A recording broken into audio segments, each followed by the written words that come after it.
My dear aspirants, today's news. First news. Form used in rehearsal for second phase of the census has an open column to record cost. So open column, second phase 2027 conduct பண்ற first digital census Indian ஹிஸ்டரியிலேயே first census வந்து digital மோட்ல conduct பண்றது இதுதான். அதுல ஒரு காலம் வந்து ஓப்பன் காலம் ரிலீஸ் பண்ணிருக்காங்க. அந்த ஓப்பன் காலம் என்னன்னா they have to fill their own cost நேமை ஃபில் பண்றதுக்காக தான் ஓப்பன் காலம். ஸோ ஃபர்ஸ்ட் எஸ்சி எஸ்டி இந்த ரெண்டு பிரிவு மட்டும்தான் அந்த காஸ்ட் நோட்டிஃபை பண்ற மாதிரியான போர்ஷன் அது மட்டும் தான் இருந்துச்சு. பட் இப்போ அப்டேட் பண்ணிருக்காங்க. ஏன்னா ஒவ்வொரு காஸ்டோட டேட்டாஸும் நமக்கு தெரியணும் அப்படிங்கிறது அப்ஜெக்டிவா இருக்கிறதுனால அப்படி பண்ணிருக்காங்க. ரைட். ஸோ ஓப்பன் காலம். ஸோ இந்த ஓப்பன் காலம் வந்து ஃபர்ஸ்ட் இந்த டைம் தான் 2027 டிஜிட்டல் சென்சஸ் எல்லாம் ரிலீஸ் பண்ணிருக்காங்களான்னு கேட்டா இல்ல, 2011லயுமே ரிலீஸ் பண்ணாங்க. பட் ஆனா டேட்டாவை ரிலீஸ் பண்ணல. ஸோ அந்த ஓப்பன் காலம்ல 2011ல சோஷியோ எக்கனாமிக் காஸ்ட் சென்சஸ் அப்படின்னு சென்சஸ் கண்டக்ட் பண்றாங்க. அதுல அந்த ஓப்பன் காலம்ல கிட்டத்தட்ட 46 லட்சத்துக்கு numbers of caste name has been designated. So அதை பர்ஃபெக்டா எந்த ஒரு கேட்டகரைசேஷனும் பண்ண முடியாததுனால government didn't release the data of the caste census which is conducted in 2011. But ஆனா இப்போ அதை ரெக்டிஃபை பண்றதுக்காக கிளியர் பண்றாங்க. Right. So we have to read about the historical timeline for the conduction of census. 1872ல first conduct பண்றாங்க. First census வந்து நான் synchronise அப்படின்னா கரெக்டான டேட்டா கொடுக்க முடியல. அண்ட் 1881ல இருந்து ரிப்பனோட ஸ்டெப்னால சக்சஸிவ் அடுத்த 10 இயர்ஸ் ஒரு டைம் வந்து கரெக்டான சென்சஸ் கண்டக்ட் பண்ணிட்டு வராங்க. ரைட். அண்ட் 1941ல கண்டக்ட் பண்ண முடியல. என்ன சென்சஸ்னா காஸ்ட் சென்சஸ். அப்போ 1881ல இருந்து 1941 வரைக்குமான டைம்ல தொடர்ந்து ஒவ்வொரு 10 வருஷத்துக்கும் சென்சஸ் எடுத்தாங்க. அந்த சென்சஸ்ல காசுங்கிற காலம் பில்லுல இருந்துச்சு. பட் 41ல வேர்ல்டு வார் டைம்ல we couldn't do that caste census. 1951ல as the young nation independence அடைஞ்ச யங் நேஷன் அப்படிங்கறதுனால காஸ்ட் கேட்டகரைசேஷன் தேவையில்லைன்னு சொல்லிட்டு அதை லீவ் பண்றாங்க. அதுல இருந்து காஸ்ட் சென்சஸ் எடுக்கவே இல்லை. 1951ல இருந்து இண்டிபெண்டன்ட் இந்தியாவில் காஸ்ட் சென்சஸ் எடுக்கவே இல்லை. 2011ல they have conducted the caste census but couldn't release the data because of the major numbers of the caste. So அதனால பண்ண முடியல. But we have taken step now 2027ல டிஜிட்டல் சென்சஸ்ல we are going to see the actual census data of the caste. Right. So what are the legal and constitutional basis in India to conduct census? So Census Act 1948 and Census Rule 1919 இந்த ரெண்டு rules paste பண்ணி தான் cost census எடுக்க முடியும். There is no provision in constitution requiring for the census. ஆக்சுவலா census எடுத்தே தீரணும்னு சொல்லி எந்த ஒரு கான்ஸ்டிடியூஷன்லயும் எந்த ஒரு இடத்துலயுமே மென்ஷன் பண்ணவே இல்லை. To create perfect policies and essential steps we are obligated to take the actual data of our people. So அதனால தான் சென்சஸ் கண்டக்ட் பண்றோம். Right. So census digital census அதை அதிகப்படியாக நம்ம பார்த்ததுனால அதுல டெக்னிக்கல் ஆங்கிள் ஒரு நேம் ஒரு ஸ்டெப் அதை பத்தி பார்க்க போறோம் இன்னைக்கு. ஆப்டிக்கல் கேரக்டர் ரெக்கக்னிஷன் அப்படிங்கிறது என்னன்னா ஒரு டிஜிட்டல் ரீடர் மாதிரி. ஸோ படிக்க முடியாத human could not read document அந்த மாதிரியான டாக்குமெண்ட் ஆர்கியாகிக் டாக்குமெண்ட் அந்த மாதிரி டாக்குமெண்ட்டை இந்த ப்ராசஸ் மூலமா அதை ஸ்கேன் பண்ணி we can digitalize and we can make the document readable. So இந்த ப்ராசஸ் தான் optical character recognition process. So ஆக்சுவலா இதை ஃபாலோ பண்றாங்க and it is much useful. நிறைய கேசஸ்ல சால்வ் பண்றதுக்கு இது பேக்கப்ல இருக்கு. ஸோ இந்த ப்ராசஸ் வந்து we are deploying in 2027 census. நிறைய ப்ராசஸ் டிப்ளாய் பண்றோம். GI tagging, AI and enumeration, digital enumeration, self enumeration எல்லா டெக்னாலஜியும் டெவலப் பண்றோம். அதுல ஒரு டெக்னாலஜி வந்து ஆப்டிக்கல் கேரக்டர் ரெகக்னிஷன். ஸோ இப்போ எது வேணா கொஸ்டின்ல கேட்க முடியும். அதனாலதான். Right. Second news. Modi begins 3 nation trip starts with Indonesia to boost strategic ties. So Indo Pacific ரீஜியன்ல இந்தியாவோட டாமினன்ஸ் அண்ட் இந்தியாவோட டாமினன்ஸ் சொல்ல முடியாது. Friendly relationship with other countries we are taking steps. So we elevated the policy look east to act east policy. So அதோட ஒரு step தான் இந்த Mahasagar initiative. அதனாலதான் இப்போ இந்தோனேஷியாவுக்கு ரீச் பண்ணிருக்காரு. Indonesia, Australia, New Zealand. ஸோ 3 நாடுகளுக்கு பயணம் பண்ண போறாரு.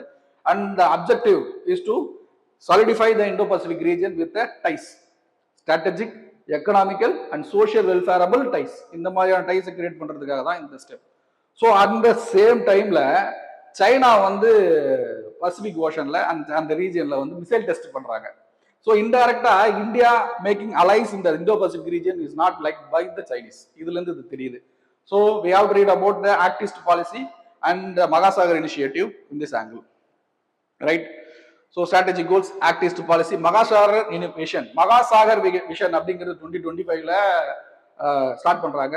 என்ன அப்படின்னா இந்தியன் ஓஷன் ஆக்சுவலா 2015ல சாகர் விஷன் அப்படின்னு இந்தியா ஸ்டார்ட் பண்ணிருந்தாங்க. அந்த 2015ல இருந்ததுன்னா the member countries majorly focus on Indian ocean region alone. But ஆனா அந்த மகாசாகர் இனிஷியேட்டிவ்ல இந்தோ அண்ட் பசிபிக் ரீஜன்ல இருக்கிற கண்ட்ரிஸ் எல்லாமே இந்த இந்த விஷனுக்குள்ள வருவாங்க.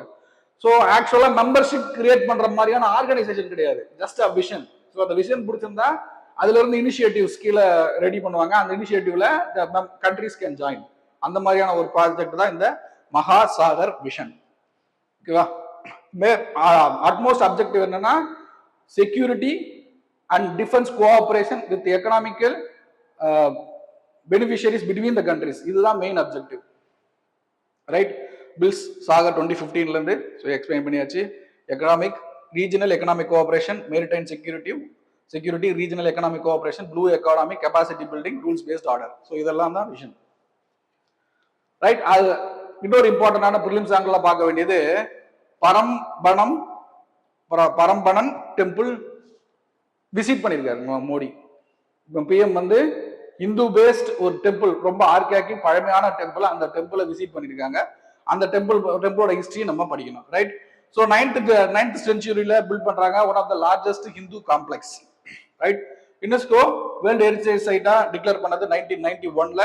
அண்ட் ஸ்டோன் கார்விங்ஸ்ல இதிகாசங்கள், ராமாயணா, மகாபாரத இதிகாசங்கள், பகவத் புராணா, இதெல்லாம் வந்து அதுல டெசிப்ட் பண்ணிருக்காங்க, ஸ்டோன்ல டெசிப்ட் பண்ணிருக்காங்க. ஸோ இவ்வளவு இதுல இருந்து எப்படி வேணா கொஸ்டின் கேட்க முடியும். And next news, El Nino set to dent India's wind hydropower output. So El Nino, which results in below average rainfall in the Indian Ocean, Indian subcontinent. Appo, so it will disturb the wind movement. Wind movement disturb பண்ணதுனா the wind energy made out of the wind force will be reduced. ஒன்னு. And which results in drought. El Nino result drought. அப்படி drought-னா water carrying capacity in the dams will be reduced. அப்போ ஆட்டோமேட்டிக்கா the energy generation out of the dam will also be reduced. So எல்லாத்துக்கும் reason வந்து El Nino. So அது மட்டும் இல்லாம நம்மளோட human induced steps like we are using much of ACs and refrigerators, அதுல இருந்து வெளியே போகிற யூஸ் அதனால என்னன்னா அதிகமா கரண்ட் யூஸ் பண்றோம், கோல் யூசேஜ் அதிகமா இருக்கு. ஸோ இதனால ஆல்மோஸ்ட் 18 டெராவாட் அளவுக்கான power we are consuming. So எப்பயுமே தேவையானதை விட கொஞ்சம் அதிகமாக யூஸ் பண்றோம் அப்படிங்கிறது தான் ரிப்போர்ட், ரைட்? பவர் கேப் வந்து 18 terawatt, right? Carbon dioxide risk அதிகமாக இருக்கிறதுனால elevation of extra electricity needed, air condition, monsoon deficit. So இதெல்லாம் தான் இந்த ரிப்போர்ட்டோட output. So right, we have to read about it, actual capacity we needed and installed capacity, right? Actual capacity, installed capacity. So meaning என்ன அப்படின்னா,